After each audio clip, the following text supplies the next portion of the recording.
The Geopolitics and Empire podcast is joined by Jose Niño, who is a Venezuelan-American freelance writer, political operative, and author of The 10 Myths of Gun Control. We'll be discussing U.S. foreign policy, Venezuela and Latin America, as well as his assessment of what's unfolding on the home front in the United States. Gracias por acompañarnos hoy, Jose. De nada. It's a pleasure to be here.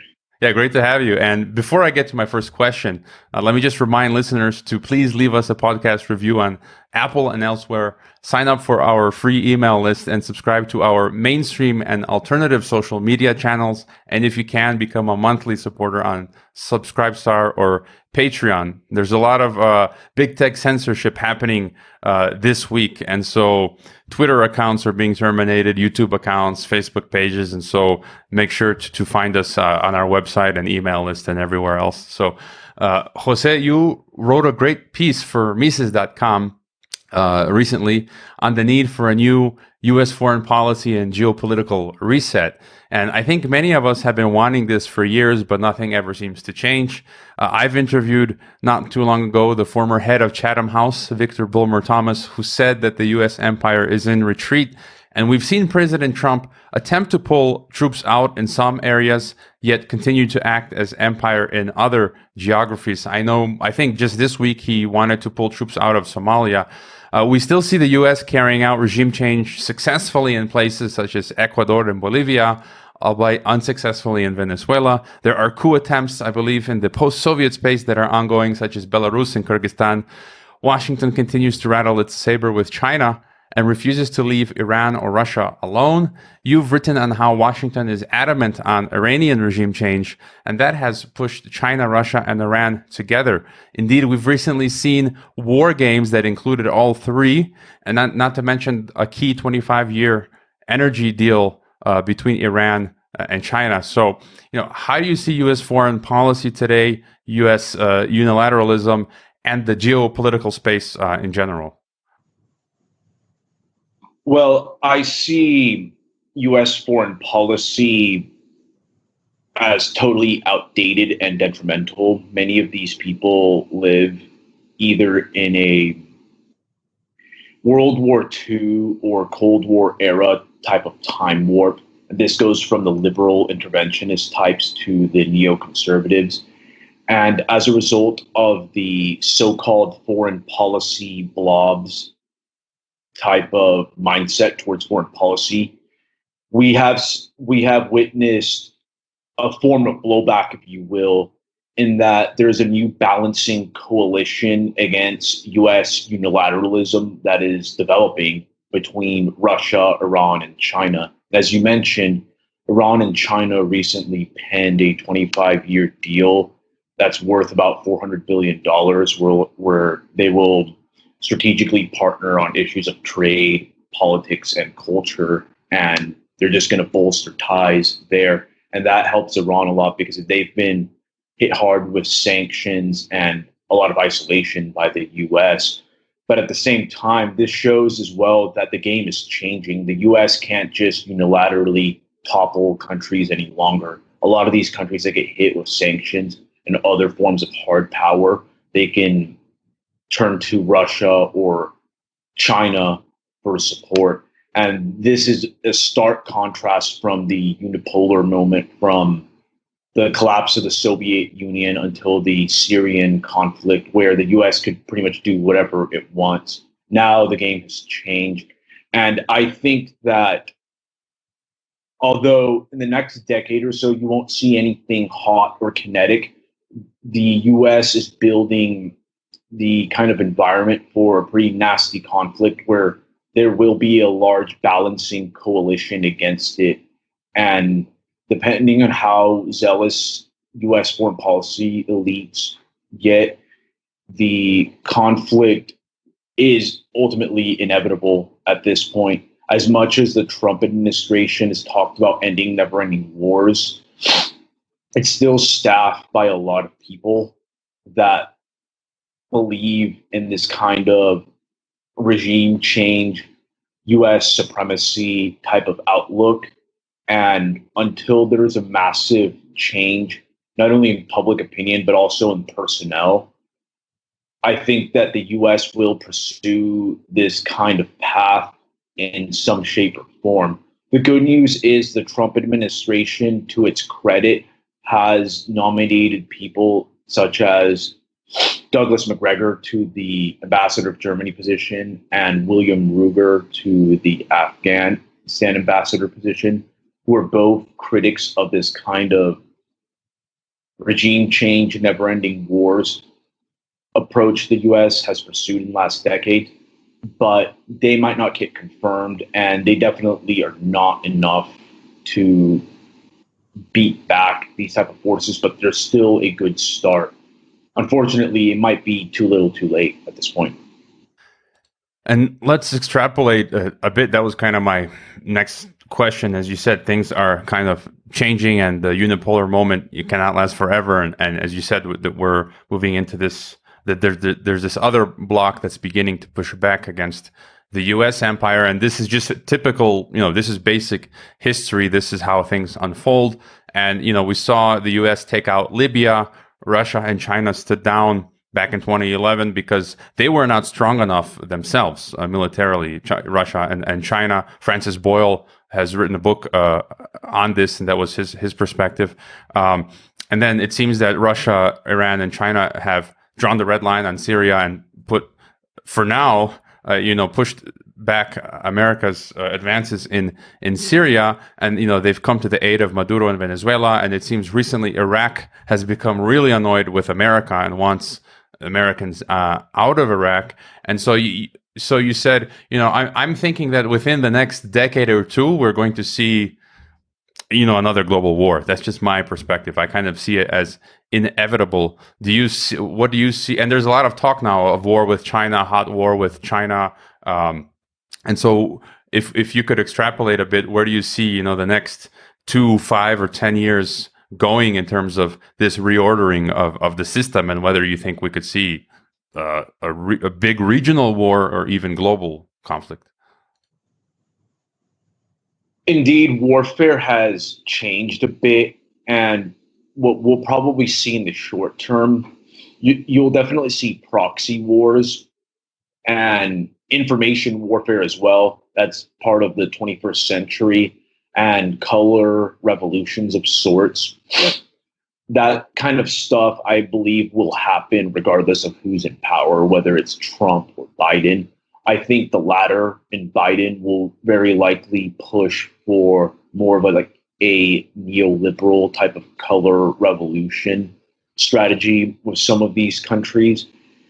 For full-blown conventional warfare, I'd say probably maybe after a decade or so, once a lot of the coronavirus destabilization gets under control, I think a lot of these countries will just go back to pursuing their traditional geopolitics, because that's kind of thrown a wrench in a lot of people's plans. But I still think that the type of conflict between these two blocs, the so-called liberal democratic bloc and the illiberal bloc, if you will, it's inevitable, I think, because of the fact that you have one bloc, the U.S., led by the U.S., continuously throwing its weight around all over the world.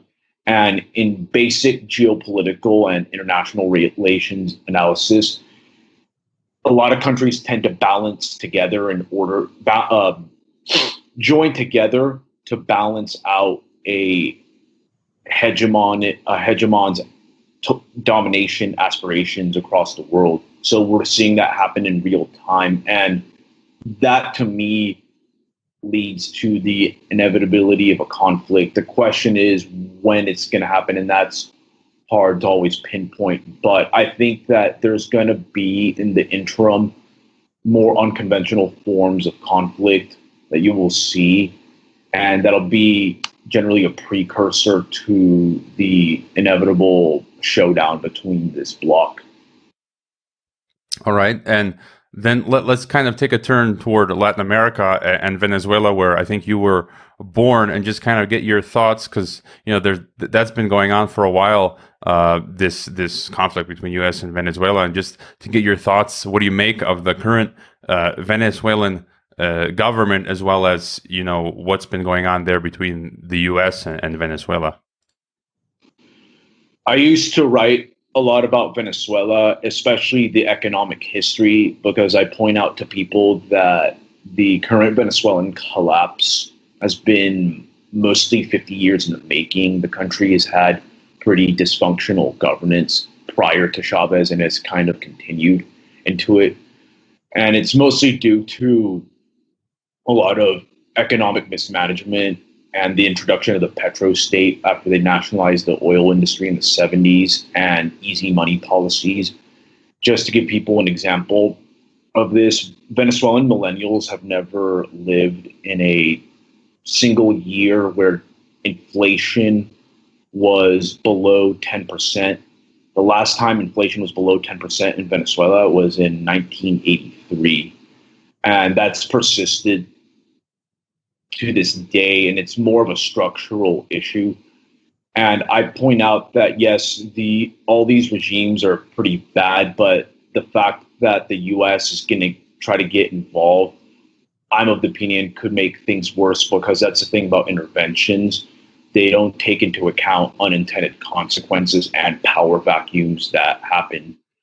And I'm of the opinion that should the U.S. have intervened, it would have resulted possibly in a massive kind of insurgency, because some of the biggest powers in Venezuela tend to be criminal entities that have effectively taken over the prison system there. And those people would be the beneficiaries of a total destabilization campaign. And should they assume power, I think it would just turn into a complete mess, a civil war of sorts, or some type of massive factional struggle that will be even more violent than what they're seeing in Venezuela.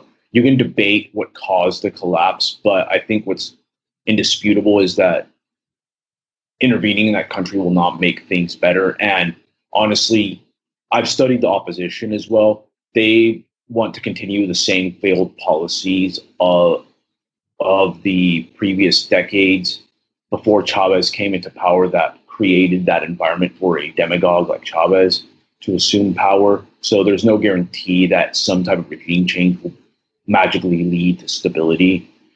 And yeah, I think that whole scenario is just a mess, but it's also a kind of flashpoint, if you will, because a lot of these other competing countries that are in the bloc that rivals the US, such as Iran, China, Russia, and even Turkey, have helped prop up the Maduro regime. And it's, in a way, the second Syria. It's the Syria of the Western Hemisphere, where the US has also met pretty stiff opposition from this more Eastern bloc of countries. And it just goes to show that wherever the US tries to throw its weight around, it's going to face a stiff amount of resistance. Yeah, I'm of the same opinion as yourself, pretty much. And I've had on my former professor, the UN Special Rapporteur Alfred de Zayas, who went as the Special Rapporteur of the UN to Venezuela, I think in 2018 or 17, and he did the report, and his report contravened the official narrative on Venezuela. And he basically said he submitted it to the UN, and everyone, including the UN, intentionally ignored what he was saying. And sometimes I get into arguments because everyone is either like in the camp of I love Maduro, or U.S. regime change. And there's not this nuance. Well, I don't like the Maduro government myself, but as you said, U.S. regime change and foreign interference can make things actually worse. And as you said, usually we have civil war after there's the U.S. regime change. And so many, look at Libya. So many more people are dead than when Gaddafi was in charge. No, that's the thing with the Venezuela question. I've researched it for a while. I don't really focus on it as much, but I've done a thorough amount of research to understand that these the problems there are just multi-decades in the making, and you just can't really fix them with a magic wand through intervention or whatever. That's a problem for them to resolve. It's now more of a geopolitical question. Now you have big actors there trying to make moves. The whole thing with the US, it's not about liberal democracy. It's about the fact that they don't want these interests such as China or Russia in their backyard. It's actually, ironically, a failure of the Monroe Doctrine, too. The US can no longer enforce one of its biggest geopolitical strategies that was set right after its foundation. And it just is another example of imperial overstretch. And so, speaking, since we're in Latin America, I mean, what other key things, developments do you follow in Latin America that you think are important to mention?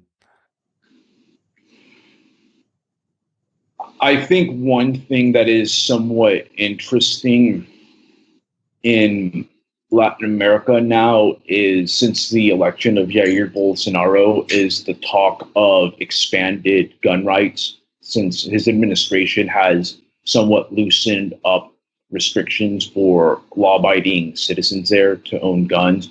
It's kind of been a big deal because that subject has never really been talked about in Latin America, and it's a region that's known for high levels of crime and corruption, and most people can't really rely on public security institutions for safety.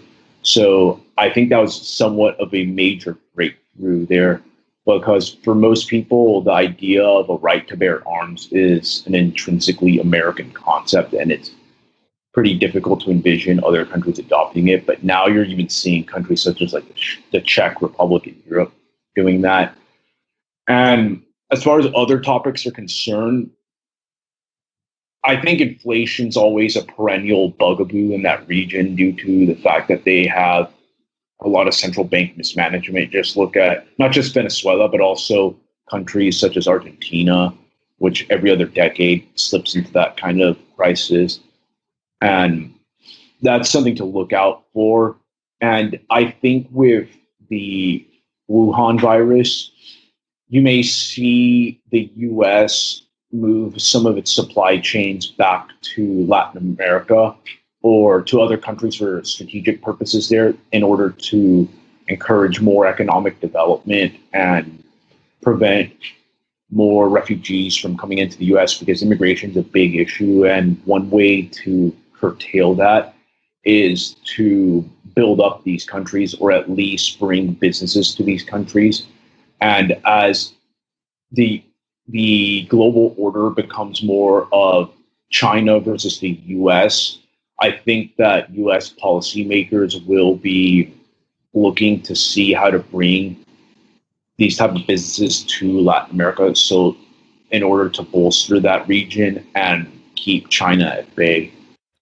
Yeah, I think that's definitely a trend. Nearshoring. I read a Financial Times piece talking about Colombia and Mexico, and how I think that's part of the whole next stage of development, where we're going to be forming regional blocks. And so a lot of the supply chain issues, Mexico is going to be doing a lot of Latin America is going to be doing a lot of the work for the US, and, probably Africa for Europe, and then Southeast Asia for East Asia. And another, you mentioned the guns, and that's something you talk about a lot, I think, on your newsletter and blog and website, and you have a book about it. And I feel strongly about guns. I know some listeners will disagree, but I stared down the barrel of a gun when I was robbed many years ago in the streets of Chicago. And people might think, well, if you had that terrifying experience, you're going to hate guns. And I'm going to say, no, actually, I'm not disgusted or afraid of guns, because as well, I'm a Croat, and we had the biggest war in Europe since World War II in the 1990s. And again, that's a big part of the Croat culture is guns. And even here in Mexico, as you mentioned, we can't trust the institutions in Latin America and in large parts of Latin America. And I've had multiple home break-ins, and it's like I feel that we have all these criminals running rampant with guns, and the police cannot protect us. And so us good citizens are running around on an unequal playing field, and I do really think that that citizens having legal access and the legal ability to wield firearms would make things less dangerous and move in a more positive direction. I don't know if you have anything to say, add to that. One thing to add, even I would say a lot of Americans now are going to have a shared experience with Latin Americans regarding the inability of law enforcement to assume their basic functions. Because as you're seeing with these riots across the country in the US, a lot of police departments are standing down, or elected officials are just telling these law enforcement bodies not to arrest these looters and rioters. So people have responded in a very natural fashion. Even the leftiest of people, they're buying guns in record numbers across the nation. Even in very anti-gun states, people are doing that. And people are starting to recognize that these kinds of institutions will not always be there to defend them. They're ultimately their best first responder, and a lawful armed individual is more than capable of defending themselves and their family from all these agitators when police aren't doing their job. Yeah, and sometimes, especially in Mexico, the police are in league with the criminals, so you can't trust anyone, and so yeah, and just the mere fact of having a firearm is itself often deterrence. You don't even have to use it in many cases, just by people knowing you own one and know very well how to operate one. And then as we've kind of come back to the U.S., I mean, a lot is happening in the U.S. I feel the U.S. is in an existential moment. We've got this next election coming up very soon, and I personally feel all hell is going to break loose, and that we're going to see things that, even as many of my past podcast guests have said, that we're going to see things that we never would have imagined, that we have not seen up until this moment in U.S. history. And for me personally, I feel that President Trump is the least worst of the options, but even still, I feel that regardless of who wins the presidency, that we are on this kind of train ride that's going to crash, no matter who takes charge of the steering wheel, or the Titanic is collapsing and we're just talking about we're rearranging the deck chairs. So, I mean, what are your thoughts going into this election?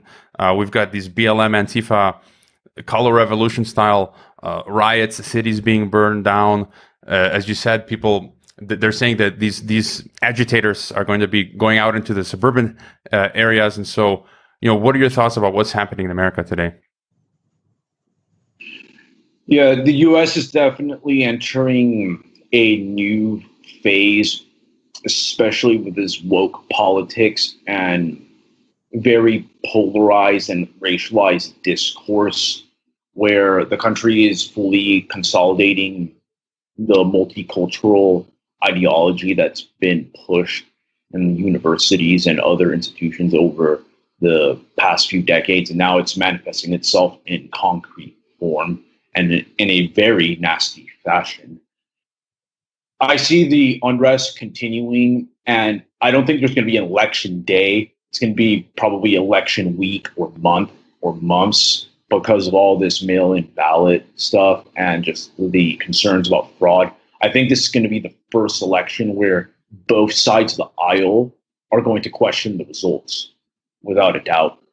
And the transition to power will very likely not be peaceful. You'll see a lot of these scattered incidents of people getting killed for political reasons, such as that case in Denver with that private security guard that shot a pro-Trump protester. And I think those incidents are going to increase a lot in the next few weeks. And I'm also of the opinion that although I will be supporting Donald Trump, that there might not be a lot in terms of change because of the fact that the regime structure is still intact, and these parties are Tweedledee and Tweedledum when it comes to the issues that matter, whether it's central banking, foreign policy. And my view is that the US is probably entering this 21st century type of technological serfdom where you're just going to have a massive underclass ruled by this technocratic elite that benefits tremendously from the fiat system, and they'll accrue all the benefits thanks to the Cantillon effect, where the people who receive the money first are the ones who benefit from inflation, whereas the rest, they get a devalued currency and they have to scrape by just to earn a living. I think you're going to see more of that. And you're going to also see what the political researcher Peter Turchin says.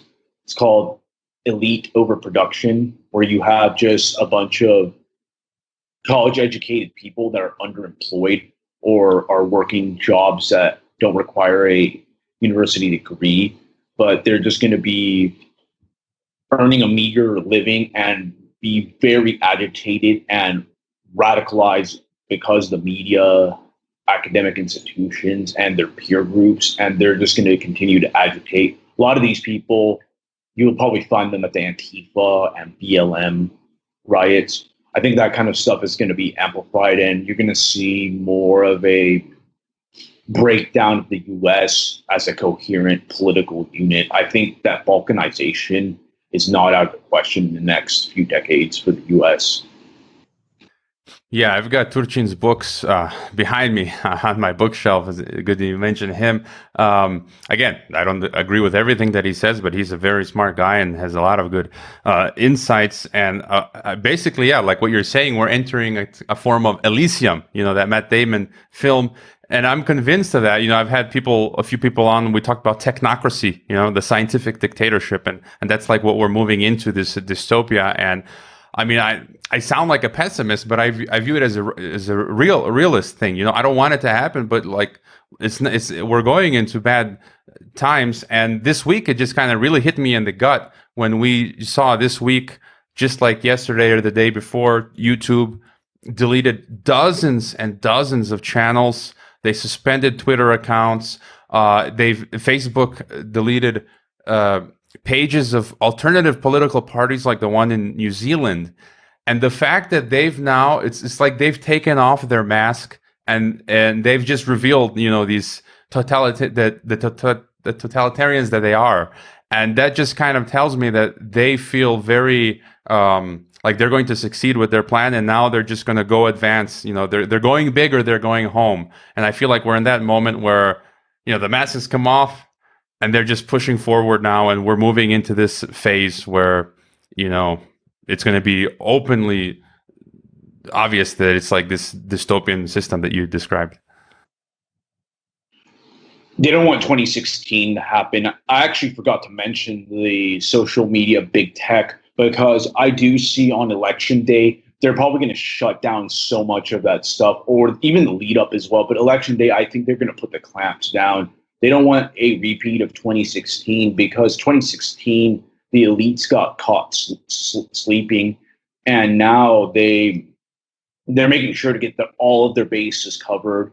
And you saw with that New York Post story, that's the preview of what's going to happen. They're going to be censoring a lot of stuff. They've already kicked out a lot of people from the dissident right and dissident left off of social media because they want to narrow discourse as much as possible. The only tolerable opinions range from the spectrum that you see on MSNBC to Ben Shapiro. That's what they want. And I think that's just going to be accelerated now. And yeah, it's going to look like a dystopian cyberpunk novel, to be honest, what we're like heading towards. Technology is a double-edged sword. It can help people, but it also allows for the managerial state that rules over us to consolidate and mold public opinion and implement policy almost at will. And that's why this is why I say it's important to support Geopolitics and Empire, as well as Jose Niño's work on Patreon, but as well on our alternative channels. I've been lately using Telegram, Minds, Gab, MeWe, my email list, BitChute, and Brighteon, because it's just a matter of time before they delete the Geopolitics and Empire YouTube channel. And that is a big hit, regardless of what content creators like ourselves say, that that takes away a large portion of our listenership. I mean, we're still on Apple Podcasts and Spotify, but people are really going to start to need to bookmark our sites and visit us there, because, as you said, as they call the left and the right dissidents, a large amount of us are going to fall by the wayside, and so people have to find us and bookmark us. If you have any other thoughts, any other issue you wanted to bring up, any final thoughts, anything we haven't covered? I think I'm good. I had a great time chatting, though. All right. And your main website is josealnino.com, and you're also on Twitter. Are there other websites or projects that we should know about? Well, if you want to get my guides on the 10 myths of gun control, it's josealnino.com, 10 myths of gun control. And for the Venezuelan economic history, how socialism destroyed Venezuela, that's also at josealnino.com/how socialism destroyed Venezuela. This is more of a broad-based economic history book that goes all the way to the 1950s in Venezuela. If you're a history buff, I highly recommend it. The first book on gun control is for people that want to get into that type of field and learn about gun politics. And if you want my general political thoughts and musings, you can sign up to my newsletter, josealnino.com/newsletter. There I talk about some of my latest write-ups and also political observations. And my Patreon content is more for premium political insights based on my experiences working with numerous gun lobbies. And you can just find me at Jose Niño Patreon. All right. I would urge folks to sign up for Jose's newsletter. I'm signed up and I follow him on Twitter, support his work on Patreon. And I think you can find his articles on Mises, Big League Politics, and elsewhere. Fue un placer entrevistarte hoy en Geopolítica e Imperio, Jose. Thank you so much. I had a pleasure talking as well. I hope you enjoyed this Geopolitics and Empire podcast and interview. I would like to remind you that our website is geopoliticsandempire.com, and you can sign up for our mailing list that goes out each weekend with the latest podcast and a long collection of important news headlines. It's good to sign up for the newsletter in case we experience censorship and deplatforming. You can help the Geopolitics and Empire podcast by subscribing to and interacting with all of our channels such as YouTube, Twitter, Facebook, Gab, Minds, and Steemit. You can also help us by leaving a rating and review on your favorite podcast platforms such as iTunes, Castbox, Stitcher, Spreaker, and so on. Finally, if you value our work and our mission and would like to see us continue interviewing experts from across the political spectrum, please consider leaving a one-time donation via PayPal or Bitcoin, or becoming a regular monthly supporter on our Patreon. All the links can be found on geopoliticsandempire.com. Thanks for listening.